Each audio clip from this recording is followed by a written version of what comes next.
Kristin Palmer, the last time you were on the show, Yes. you were a candidate for the city council. Didn't I come after I was elected too? No, this is your first time since you've been elected. Really? Yes. This is my third time on, right? This is your third time on, but we did 2 prior to you being elected. Okay. So now you went. Wait, was there one? No, I think there's one after I was elected, but before I was sworn in. No, I don't think so. Because Really? we haven't talked about your landslide victory. Oh, there wasn't one. 1-1-1. Thank you so much. Well, so anyway, but still, thank you for coming. No, thanks for having me. I have been, since you've been on the show, and now that you've been on the council, I've been really having fun following the news, and like now that I know you, I hope in a good way. In a very good way. In a very good way. So you're at the helm of the city.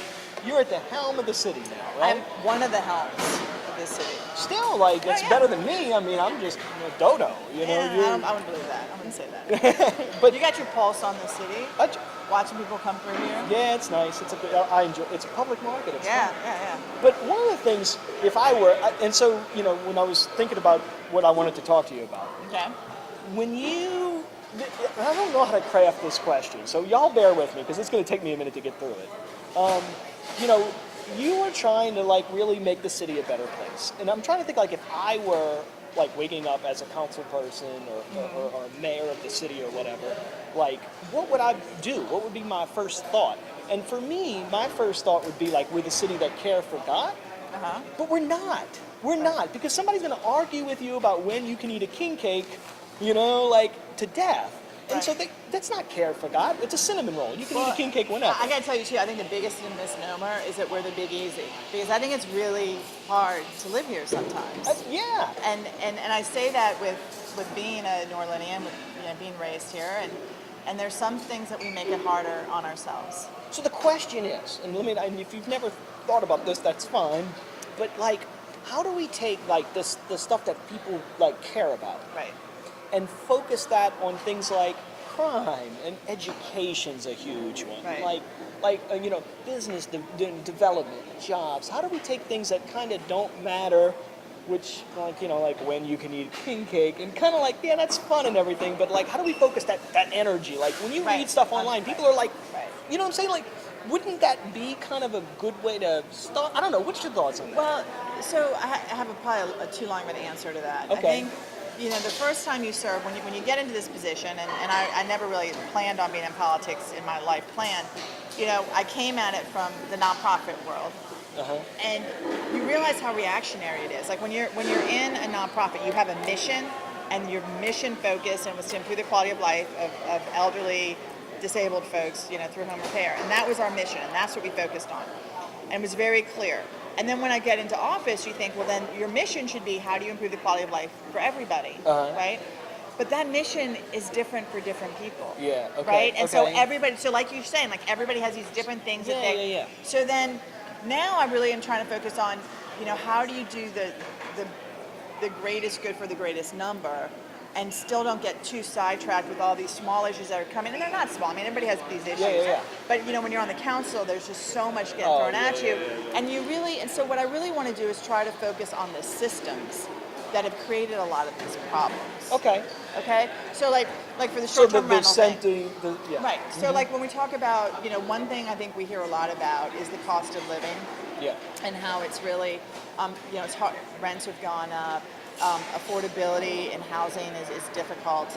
And I think in the neighborhoods that I represent on the East Bank, a lot of that's been kind of attached to short-term rentals. Yeah. And so that's why that was one of the first things I addressed. You hit the ground running. First day one, everything's illegal. Drop that hammer. Sorry. But we're doing that because we're stopping it now just for the process. And as soon as the City Planning Commission issues their report and their recommendations, then we can have a deeper discussion on the council level and the public level and really crafting laws. Well, so wasn't a law? Didn't y'all just do something very recently? It was basically part of the process. So basically, we passed an IZD, which is an interim zoning district, that basically made certain short-term rentals illegal. You just got to stop them. No issuance of new permits. But because it's part of the zoning and the land use, it had to go to City Planning Commission. They had to prove it and come back, and then we had to pass it again. That's just part of the process. But that's not the actual law or ordinance, which will come in a few months. Okay. That After once, we get the information. Once all the information, you Correct. craft it. And then one of the things in that article they're talking about is that Mayor Cantrell's kind of been quiet about that whole deal. I think yes, she has been quiet about it. I do not know what her position is on it. I think she's probably waiting to see where What the city comes planning, on the what desk. comes out of the city planning commission and what their recommendations are. But at the end of the day, I mean, the council's pretty, not unanimous, Yes, but fairly unanimous. Yeah, the council's For very the council, clear, I extremely. think, at this point. And so even if she would veto something, the council would be able to cut that, right? Well, I think, you always need 5 votes to override a veto. Okay. So you would need at least 5 council votes. But And I don't you- even, You probably have that. I think so. But again, we don't know what we have until the ordinance is crafted. You might lose 1 or 2 people along the way.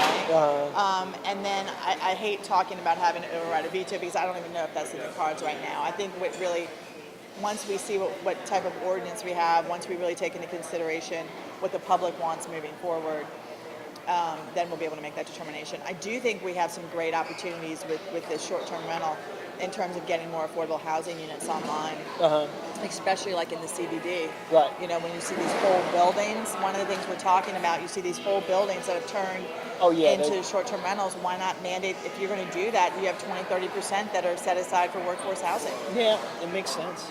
So we'll see how it works. Yeah, they got to work on all of that. Okay, one of my big things, and of course I live near St. Claude, and I have this lovely business here on St. Claude. St. Claude is definitely one of my focus points, just me personally. We've gotten before you got in, they shot down the hotel project, whatever, the Sun Yard thing. Yes. Yeah. So that's done. So and then now people are attacking, and when I say people, I believe it's out of town interest groups, that are out of town money that are telling us that we, New Orleans, don't want the streetcar on St. Claude, which is nonsense. Well, I think people want the streetcar on St. Claude. I think I want a streetcar on St. Claude to go all the way to Poland. I would love it to go to the lower 9. That's how it originally was. Yes. I think the concern people are having right now with streetcar expansion is that we have an aging bus fleet. And the majority of public transit riders take the bus. And so what they're Because saying, we don't have enough streetcars. Yeah. The biggest problem with streetcars is we don't have enough. But Right. anyway, continue. No, that you know what, you're right. But the problem is when you expand a streetcar line, there's a huge amount of investment in building that line. Yeah. Right? And it's Upfront not just cost laying the is high. track. Right. It's not just the track, it's underneath. And because we're in an old city, you can imagine the engineering. The stuff that we found when we built this streetcar was crazy underneath. So and these streetcar expansions are only possible if there are really federal funds attached to them. So if there's no federal funds coming down for a streetcar It ain't gonna expansion, happen. it's probably not going to happen. Yeah. But they just said, we were going to get the federal funds to get electric buses, but we don't want that. No, thank you, federal funds. Oh, I think we do want electric buses. I think RTA said they said no. Why do they say no? That they We'll have to look into that. Yeah, look into that. Yeah, they just. But I want your people to know too, when we talk about streetcars, one thing, I appreciate that people are saying they're too expensive, but we need to look long term. And what some folks don't realize about streetcars is that a streetcar outlives a bus 10 times over. Yeah. Well, we don't know. We still have some that are still kicking, so we don't even know how long they're going to last. Correct. And that streetcars are built in New Orleans. We build them here. So That's you our have jobs. that's jobs, and if we can expand it, then that's good. Those are And good cost jobs. per mile is much less. So Much people, less, and environmentally it's friendly. It's fantastically fun. Right. It's electric. So again, it's an issue of priorities and how to have the most, like I said earlier, how do you have the most good for the most number? A lot of folks right now are saying, well, it's buses, and I have to go that route because we need them. One thing that's happened is all of our buses were replaced after Katrina. And now they're all old. And the lifespan of a bus is 10 to 12 years. So if you're talking about getting people to work, putting that streetcar to the lower Ninth Ward, nothing would say, lower Ninth Ward, you are important to New Orleans at the streetcar line down St. Claude. I could not agree with you more. You know? I also think, though, that when we look at these streetcars, the problem is, too, is when they were done and they're operated, they're not efficient. that is not necessarily the fault of the streetcar. It's the fault of the signaling and making sure they're in designated lanes. When I was in office and they were right before they're building this, we really asked them very clearly that that's what we wanted, and that's unfortunately not what we got. What I'm going to be asking the RTA to do is to look at the canal streetcar line, and I want to do like a temporary run, maybe 6-month pilot project or what have you, to show what would happen if you had less stops, less car crossings, and make it faster. Yeah. So people could then see, hey, wait a minute, in this its street. own lane. Right. It can just go. Right, and that's and you see, if we can show the public that if we had really great functioning streetcars that are more like light rail, then people might be like, we just need to keep expanding this. I like that. I think that's great. Okay, scooters, bikes, stuff on the sidewalks. What's going on with All that? right, We so got we- trash on the sidewalks, bikes. You're taking my bike. Right. So Okay. we passed the it's basically a sidewalk obstruction ordinance, basically saying that if there's So now the something, city's gonna steal my bike too? if it's unsecured. Oh, okay. But if it's Oh. unsecured, it's already stolen. Yeah, it's just calling it. What the hell kind of ordinance is this? Because of the That's our point. Yeah. Well, you know, the scooters want to come into this marketplace, and what we've been doing a lot of research in other cities. And one of the problems is that when a scooter comes in, they leave them, they're dockless. They can be parked anywhere because they're a GPS and they're activated through your card or what have you So you're trying to stop the people before it from happens. leaving the scooters all over the place. Gotcha. And there was not a vehicle to remove them. It would have been illegal.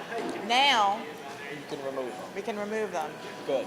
Should they come in? Should they come in? Oh, okay. Cool. That was the intent. That was that. That was that. Check that off my list. I got scooters and bikes done. I'm like, what? You're gonna take my bike? I was confused on that. And I want to be very clear for your listeners out there too.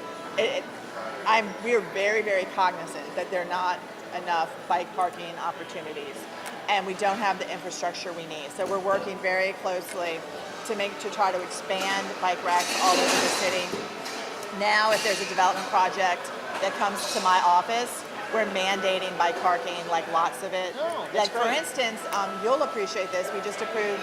There's going to be like a new bar opening on St. Bernard. Oh, okay. Right, because that's become kind of like a new little A area. new little nightlife Right, scene. right. So we're mandating that they have to have 2 spaces, parking spaces that are just for bicycles. Because you see what happens at night on St. Claude. I'm in traffic. There's bike traffic on St. Claude. It's crazy. Right. So you're doing a new thing with the boards and commissions. So this goes back to your trying to get rid of systemic issues, possibly. Yes. Okay. So what's up I with chair that? governmental affairs. And one of the things we often talk about, the legislative branch, which is the city council, and the executive, which is the mayor. But there's a whole nother layer in New Orleans of boards and commissions that really affect everybody's quality of life. Okay. And there's 75 boards and commissions in New Orleans. And 75. 75. Okay. And we totally appreciate all the volunteer work, because these are done by volunteers. But we also need to make sure that they're accountable to the public.